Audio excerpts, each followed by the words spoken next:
She was 22 years old, standing at the top of a giant slalom course in Norway with a mathematical shot at defeating the most decorated alpine skier the sport has ever produced, and she knew exactly what was at stake. Emma Aicher had grown up on a hill so short you could see the bottom from the chairlift in a small coastal Swedish town that most skiing fans cannot locate on a map. She had built her entire career on obsessive self-demand, not parental pressure, not a coach's nudge, her own internal engine asking for more training before anyone around her thought to suggest it.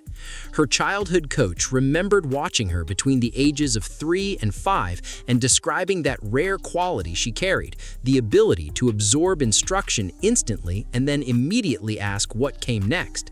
That drive accelerated her development faster than any structured program could have, and by the time she was 16, she had already identified what her next move needed to be and executed it with the precision of a veteran. She left Sweden, moved alone to the Bavarian Alps, transferred her national racing license to Germany, and walked into one of the most competitive alpine programs in Europe without hesitation and without looking back. The decision to represent Germany was not impulsive, and it was not made for convenience. It was made because she and her father visited the program, assessed the environment, and determined that the access to alpine terrain and glacier training would compress her development timeline in ways Sweden structurally could not match. Her send-off interview with her childhood coach before she left captured the clarity she already possessed at 16. She stated plainly that Germany was closer to the Alps, that the skiing was better there, and that she believed the move would make her faster. The German women's head coach made an early and consequential decision about her that separated her trajectory from almost every other young technical skier entering the program at that level. He asked her directly whether she was afraid of speed, and she told him no, that she wanted to go there, and that answer unlocked a training philosophy that gave her access to downhill and Super-G alongside the slalom work she had grown up doing. Rather than diluting her technical precision, the speed disciplines gave her flow and confidence that fed back into her gate work, and the gate work gave her accuracy at velocities that most speed specialists never develop. The coach identified her greatest asset as something that cannot be taught in a gym or on a hill, a composure under pressure that most professionals spend entire careers building, and that she appeared to carry as a baseline from the beginning. The 2026 season was not a breakout, it was a demonstration, and the volume of what she attempted and completed across it is the first number anyone serious about this sport needs to understand before any individual result makes full sense. She started 36 World Cup races across all 4 disciplines, more than any other alpine skier on the circuit, and when her 5 Olympic starts are added, the total reaches 41 competitive starts across a single season. That is not a workload that produces podiums by accident. That is a physical and mental output that eliminates most athletes before the final stretch arrives.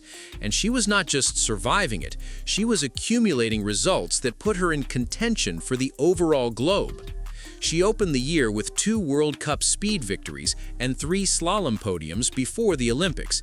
Then, in Cortina d'Ampezzo, she earned 2 silver medals, finishing 40 hundredths of a second behind the downhill winner and adding a second silver in the team combined event alongside her teammate. After the Games, she continued across all disciplines, a Super-G victory, a 4th-place giant slalom finish in a discipline where she has not yet reached the podium but is visibly closing the gap with each start. By the time the World Cup finals arrived in Norway, the math was still alive, unlikely but mathematically real, and she had earned that position through the kind of relentless, consistent output that the overall standings reward above everything else. She described her approach to the final race day with a precision that reveals exactly how she processes competitive pressure at the highest level. She acknowledged the title was almost impossible to reach at that point, decided to simply ski, to have fun with the situation, and described racing Michaela Shiffrin for a World Cup overall globe on the final day of the season as a fun fight. The word fun in that context is not a deflection or a performance of casual confidence. It is the vocabulary of someone who has genuinely metabolized the pressure into something her nervous system processes as fuel rather than threat. She finished 87 points back when the results were final, and Shiffrin secured her 6th overall title. But the margin does not capture what the season actually demonstrated about where the balance of power in women's alpine skiing is moving. Shiffrin stood in front of the cameras afterward and said she may never be in that position again, named Aicher specifically, called her strong in every discipline, stable, solid, and said she could not wait to see what comes next. That is not a compliment delivered from the comfortable distance of a dominant champion. That is an acknowledgement from the most decorated skier in the history of the sport that the athlete directly behind her is not a temporary challenger. The coach is not satisfied with where she is and makes no attempt to pretend otherwise. He wants more power through the turn, more force in her movement, more physicality in the way she loads the ski and drives through the bottom of each arc. That project is planned for the summer, a deliberate, targeted physical development block designed to add a dimension to her skiing that he believes will be the difference between contending for the overall and winning it. He is careful to note that she still needs technical growth and more race experience before an overall title becomes realistic. And then, in the same sentence, he says that next year it may be possible, which is the language of a coach who has already done the math. The regulatory detail that her giant slalom results are the remaining gap is significant because it is the one discipline in her portfolio where she has consistently competed at a high level without yet converting that quality into a podium finish. Every other area of the ranking structure that defines the overall globe, speed, slalom, super G, she has already demonstrated the ability to win. And the giant slalom is a technical discipline that rewards exactly the kind of obsessive refinement she has applied to every other part of her skiing. She is 22 years old, and the architecture of her career already contains 5 World Cup victories, 13 podiums across 3 disciplines, 2 Olympic silver medals, and a season that produced a legitimate overall globe challenge against the greatest competitor the sport has ever produced. The hill she grew up on in Sunterval was 2 minutes from her front door and short enough that the bottom was visible from the chairlift. And the cross-country trail ran directly from the slope to her house. And that proximity built something in her that no training center could have manufactured. The casual, constant relationship with snow that her childhood gave her produced an intuitive feel for terrain and movement that her German coach identified immediately when she arrived in the program, and that he is described as the foundation everything else was built on.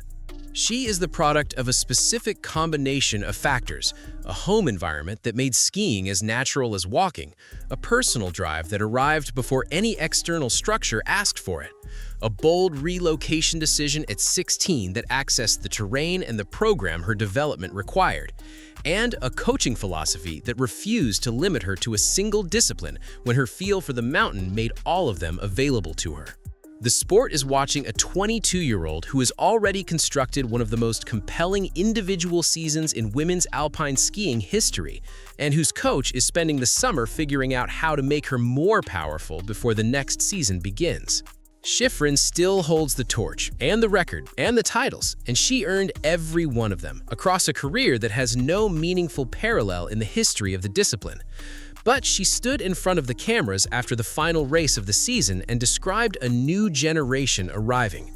She named Emma Aicher as the one leading it, and if the 2026 season was the introduction, the question the entire sport is now carrying into next autumn is what the next chapter looks like when the summer work is finished and the gates go back up.